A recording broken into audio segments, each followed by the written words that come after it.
Assalamu alaikum wa rahmatullahi wa barakatuh to some of you, and peace out to the rest of you. The blackest hearted, blackest minded, blackest man on social media signing black in and shining again, asking you to hit the share button because the message is more important than the messenger. I'm going to be honest about this colorism. If I just tell the truth about what I've been able to observe, men actually do have to take some responsibility for one thing regarding that.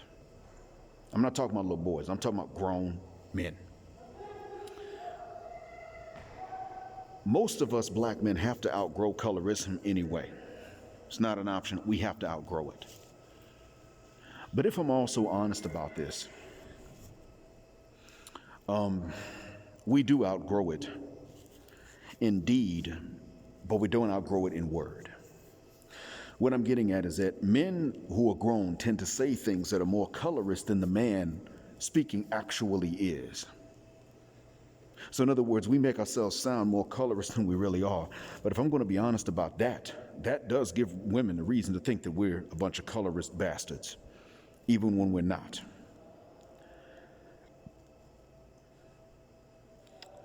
I'm not going to sit up here and say that we learn colorism from adult men.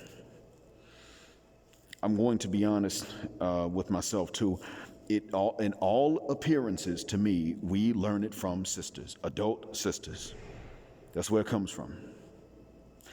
But when we outgrow the actual colorism itself, we still don't necessarily speak as though we have outgrown that. It's just kind of understood amongst us. That's okay, but gentlemen, if I'm going to be fair, that is the reason why sisters perceive us to be more colorist than what we are in real life.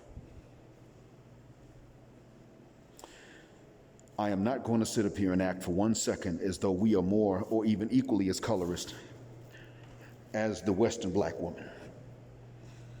I still hold to what I've been saying before. Theirs far outweighs ours.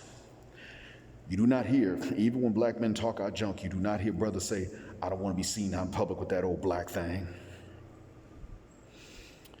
You do hear the opposite sometimes. I mean, we men don't hear the opposite, but sisters know. Sisters have heard each other say, so-and-so doesn't want to be seen out in public with that old pale thing. If they're honest about it, they'll tell you, yeah, they've heard someone say that.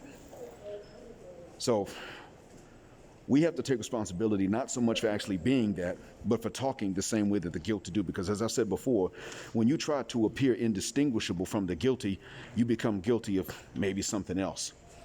Like my students who don't cheat, and they sit up and defend the ones that do the cheating.